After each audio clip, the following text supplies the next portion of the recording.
Assalamualaikum warahmatullahi wabarakatuh. Hai teman-teman, bertemu lagi dengan saya Nabila Suryani. Pada video kali ini kita akan membahas mengenai sastra anak.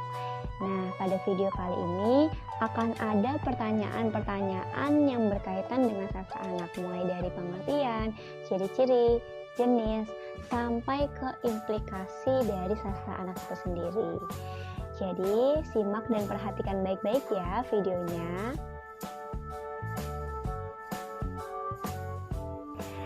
Nah, jadi di sini saya akan menjelaskan mengenai apa sih itu pengertian, ciri-ciri, dan jenis dari sastra anak. Jadi, sastra anak itu adalah sebuah karya yang menawarkan dua hal yang utama. Nah, jadi sastra anak itu merupakan suatu karya yang menawarkan dua hal utama, yaitu apa? Yaitu kesenangan dan pemahaman yang berkaitan dengan kehidupan sehari-hari anak, yang tentunya juga sesuai dengan psikologis perkembangan anak. Nah, jadi sastra anak itu adalah sebuah karya ya teman-teman, karya yang dimana dia itu diciptakan untuk anak-anak yang mencakup dua hal, yaitu kesenangan dan pemahaman bagi anak-anak terkait dengan kehidupannya, dan tentunya disesuaikan dengan psikologis perkembangan anak gitu. Jadi kemudian apa sih ciri-ciri dari sastra anak itu sendiri? Jadi ada beberapa ciri-ciri dari sastra anak. Yang pertama itu tokoh yang terlihat dalam suatu cerita atau suatu karya itu harus ditampilkan terlebih dahulu. Mengapa? Karena agar anak dapat paham dan dapat tahu siapa pemeran-pemeran dari cerita yang ditampilkan atau suatu karya yang ditampilkan. Jadi si anak akan paham, akan dengan mudah memahami maksud dari suatu karya tersebut. Kemudian yang kedua itu, cirinya yang kedua adalah dapat dalam pencintaannya itu selalu dibarengi dengan gambar. Nah, jadi hal yang kedua ini merupakan suatu yang penting ya dari sastra anak, karena yang namanya anak-anak itu selalu tertarik dengan yang namanya gambar.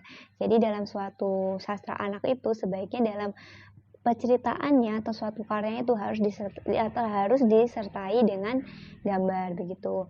Kemudian ciri yang ketiga yaitu menggunakan bahasa yang sederhana dan mudah dipahami. Nah, tentu ciri yang ketiga ini juga sangat penting karena sastra anak itu kan dipersembahkan untuk anak, jadi harus menggunakan bahasa yang sederhana dan mudah dipahami, tentunya bahasa yang sesuai dengan keseharian anak-anak tersebut. Jadi makna dari cerita atau dari karya yang ditampilkan untuk anak itu dapat mudah dipahami begitu. Kemudian ciri yang keempat yaitu penceritaannya itu cenderung terkait dengan kehidupan anak. Nah, jadi cerita atau alur dari karya sastra yang dibuat itu harus berkaitan atau cenderung terkait dengan kehidupan anak. Kenapa demikian? Karena hal tersebut dapat untuk memudahkan anak memahami cerita tersebut. Jadi lebih dekat dengan kehidupannya atau terkait dengan kehidupannya, maka anak akan paham akan cerita itu karena mereka juga mengalami dalam kehidupan sehari-harinya begitu. Kemudian ciri yang kelima yaitu sastra anak ini dikaitkan dengan psikologis perkembangan anak. Nah, jadi suatu karya atau cerita yang dibuat untuk anak-anak itu disesuaikan dengan perkembangan anak. Jadi apabila anak itu sudah masa pubertas, maka cerita yang ditampilkan itu juga sesuai dengan masa-masa perkembangan anak begitu. Jadi untuk masalah contohnya nih seperti cerita yang berkaitan dengan percintaan, mungkin percintaan ini akan sesuai diberikan kepada seorang anak yang beranjak dewasa ya, untuk masa-masa yang dewasa begitu. Untuk anak-anak yang masih sekolah dasar atau dia itu pendidikan anak usia dini, mungkin masalah-masalah yang berkaitan dengan percintaan itu tidak cocok untuk anak-anak seusia sekolah dasar begitu. Jadi lebih cocok untuk anak-anak yang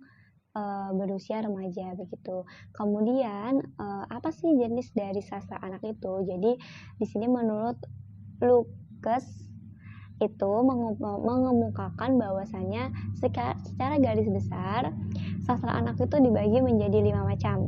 Yang pertama itu ada fiksi, non-fiksi, sastra tradisional, dan komik. Jadi jenis sastra anak itu ada 5. Yang pertama itu fiksi, non-fiksi, puisi, sastra tradisional, dan komik begitu.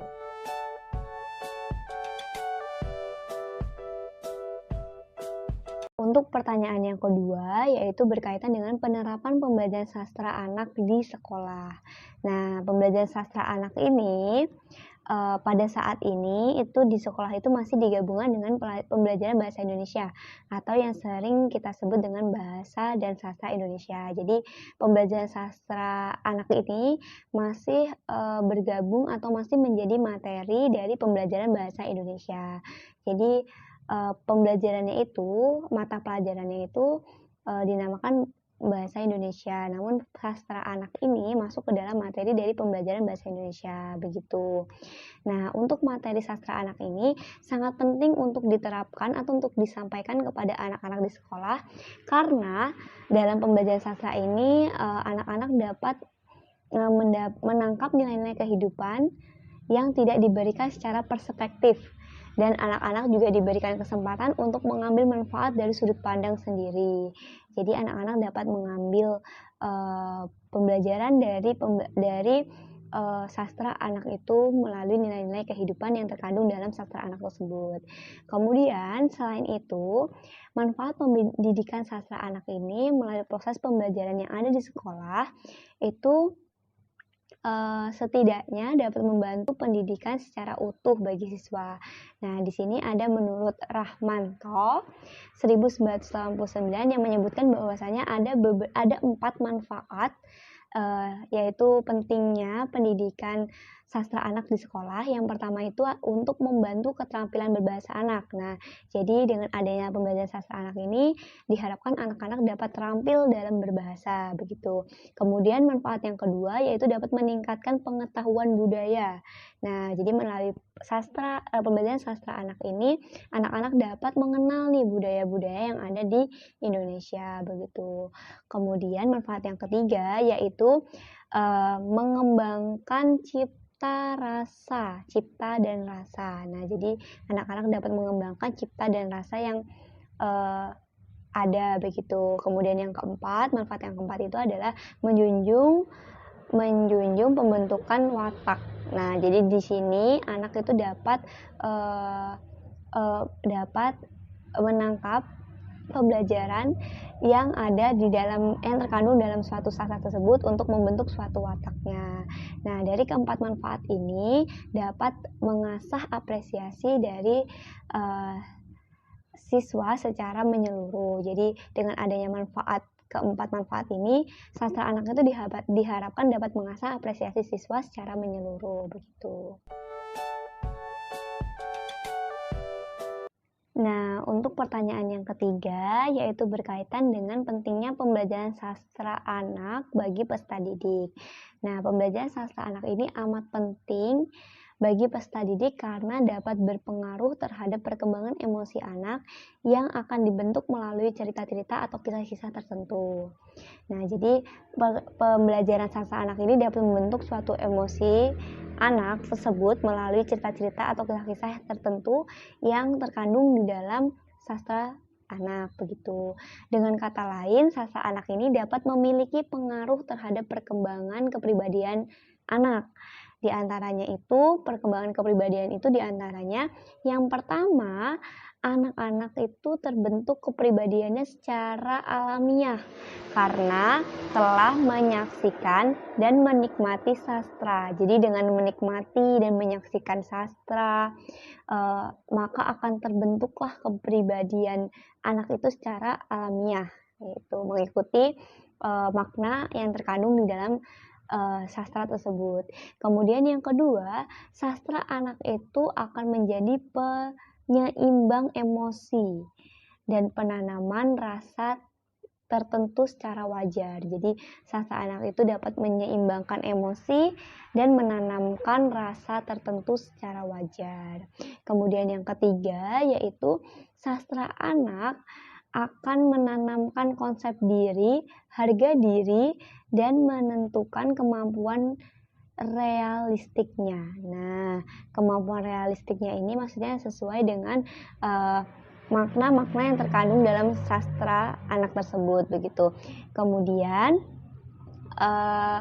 yang keempat itu berkaitan dengan sastra anak ini akan membekali anak untuk lebih memahami kelebihan dan kekurangan dirinya. Jadi sastra anak itu akan membentuk sifat-sifat kemanusiaan seperti rasa ingin dihargai, dicintai, keselamatan dan keindahan.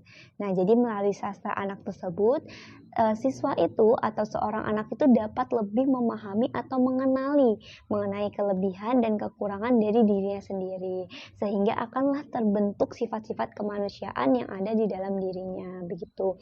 Jadi 4 tadi itu merupakan satu pengaruh pembelajaran sastra anak itu terhadap perkembangan kepribadian sastra anak. Jadi, mengapa sangat penting? Ya karena dengan melalui pembelajaran sastra anak itu maka akan terbentuklah kepribadian anak itu menjadi pribadi yang baik sesuai dengan makna-makna atau nilai-nilai yang terkandung dalam sastra anak tersebut, begitu.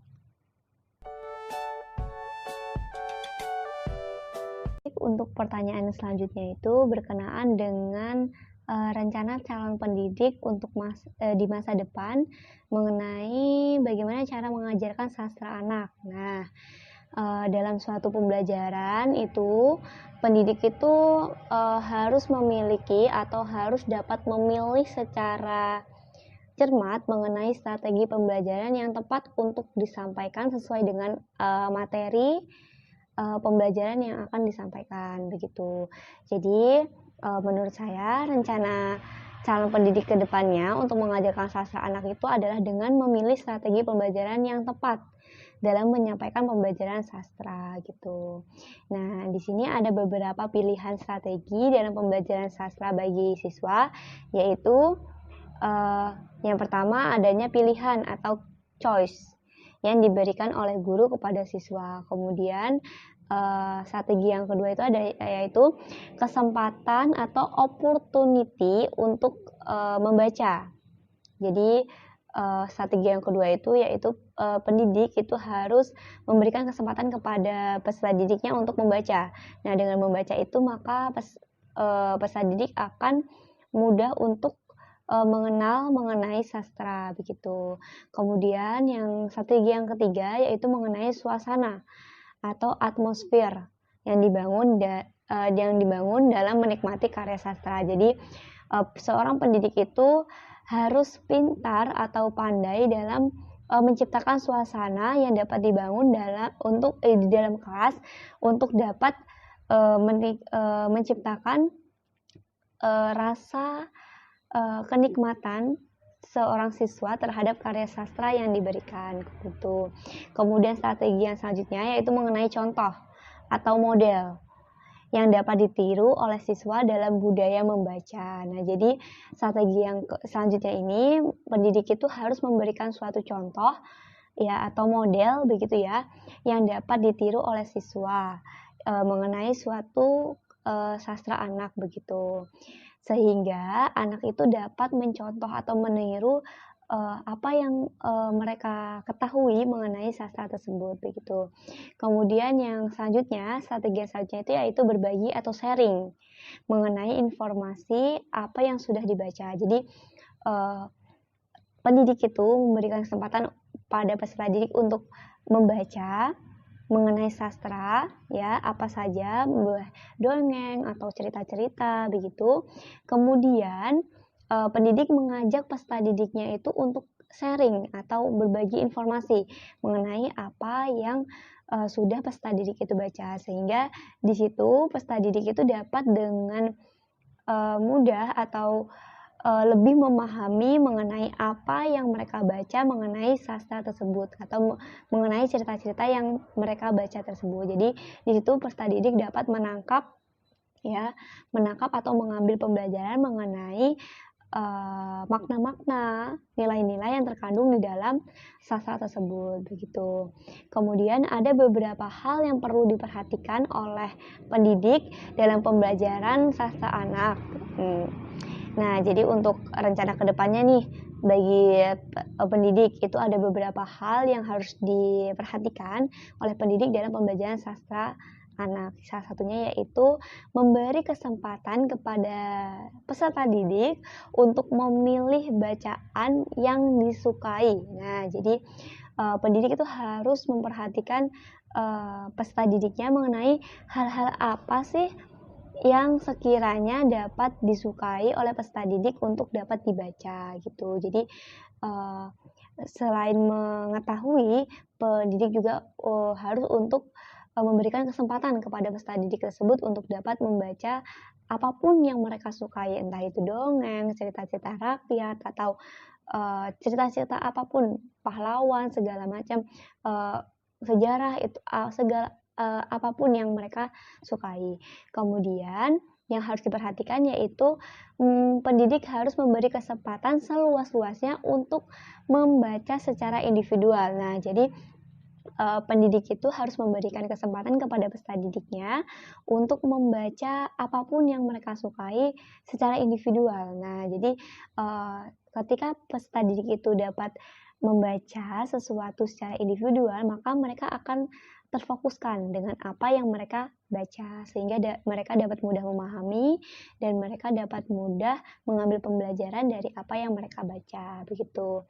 Kemudian hal yang harus diperhatikan selanjutnya yaitu membuat suasana menyenangkan di sekolah. Nah, suasana dapat dibedakan menjadi suasana fisik dan suasana sosial. Begitu. Jadi pendidik itu harus membuat suasana menyenangkan di sekolah. Yang dimaksud dengan menyenangkan itu adalah bagaimana cara pendidik menciptakan suasana yang dapat membuat nyaman peserta didik dalam mempelajari suatu sastra, baik dengan membaca ataupun melihat cerita-cerita rakyat, menikmati karya-karya sastra lainnya. Itu pendidik itu harus menciptakan suasana yang menyenangkan sehingga peserta didik itu nyaman dan peserta didik itu dapat menangkap pembelajaran dari sastra yang telah diberikan, begitu. Nah, suasana yang dimaksud itu ada dua, yaitu suasana fisik dan suasana sosial. Suasana fisik itu berkaitan dengan penempatan buku yang rapi dan menarik. Nah, jadi ketika pendidik itu memperhatikan suasana fisik dari peserta didik itu mengenai dengan penataan buku yang rapi dan menarik, maka peserta didik akan tertarik untuk membaca buku yang sudah tersusun rapi dan menarik tersebut. Jadi peserta didik tidak enggan untuk membaca buku. Jadi dengan melihat tampilan buku tersebut, ya, dengan susunan yang rapi tersebut, maka itu merupakan dapat dijadikan salah satu daya tarik bagi peserta didik untuk dapat membaca buku. Kemudian untuk suasana sosialnya itu dapat dibangun di kelas dengan menciptakan iklim persaingan sehat dalam membaca buku. Nah, jadi maksud iklim persaingan sehat di sini yaitu di mana pendidik itu harus menciptakan suasana yang membuat peserta didik itu berlomba-lomba dalam membaca buku. Jadi mereka itu bersemangat dalam membaca buku sehingga peserta didik itu akan terbiasa atau peserta didik itu akan termotivasi untuk selalu membaca buku yang mereka sukai atau buku-buku lainnya, begitu. Baik, pertanyaan yang selanjutnya itu berkenaan dengan implikasi apresiasi sastra anak di sekolah. Jadi, suatu sastra itu dibutuhkan suatu apresiasi atau penilaian terhadap suatu karya seseorang, begitu. Melalui kegiatan apresiasi sastra dapat membentuk pengalaman seseorang berkenaan dengan sastra, sehingga menimbulkan perubahan dan penguatan tingkah laku terhadap seseorang itu. Nah, jadi apresiasi sastra ini sangat penting atau sangat dibutuhkan karena dapat membentuk pengalaman seseorang berkenaan dengan sastra itu. Jadi membentuk pengalaman seseorang pencipta sastra terhadap sastra tersebut begitu, sehingga menimbulkan perubahan dan penguatan tingkah laku terhadap seseorang itu. Maksudnya seseorang itu adalah pencipta sastra begitu ya. Nah, dengan kegiatan ini seseorang mengalami belajar apresiasi. Nah, jadi apresiasi ini tidak hanya penting bagi seorang pencipta sastra, namun juga penting juga bagi penikmat sastra. Nah, dalam proses kegiatan apresiasi ini yaitu berupa memperhatikan, mengamati, bersikap, membiasakan diri, dan menampilkan diri berkenaan dengan sastra dengan tujuan mengenal, memahami, dan menikmati nilai yang terkandung dalam sastra. Sehingga hasilnya terjadi perubahan atau penguatan tingkah laku seseorang terhadap nilai yang tinggi yang terkandung dalam karya sastra. Jadi apresiasi sastra ini tidak hanya penting bagi pencipta sastra, namun juga penting bagi penikmat sastra, karena penikmat sastra itu dapat mengenal, memahami, bahkan mereka dapat mempelajari nilai-nilai yang terkandung dalam sastra tersebut, sehingga hal tersebut dapat membentuk suatu tingkah laku atau mengubah tingkah laku dari seseorang tersebut sesuai dengan nilai-nilai yang terkandung di dalam sastra. Jadi apresiasi ini sangat penting bagi suatu sastra ya, terutama apresiasi sastra anak di sekolah itu. Penerapan implikasi apresiasi sastra anak di sekolah itu sangat penting, karena dengan kita mengajarkan apresiasi sastra kepada anak, maka anak itu dapat dengan mudah atau anak dapat belajar bagaimana sih caranya memahami, mengenal, dan mengambil nilai-nilai positif yang terkandung dalam sastra yang mereka nikmati, begitu. Baik, cukup sekian bincang-bincang kita pada video kali ini mengenai sastra anak, mulai dari pengertian, ciri-ciri, jenis, sampai implikasi apresiasi sastra anak di sekolah. Nah, semoga apa yang saya sampaikan dapat menambah pengetahuan dan pembelajaran baru bagi teman-teman sekalian. Terima kasih sudah menyaksikan dan semangat belajarnya teman-teman. Bye-bye.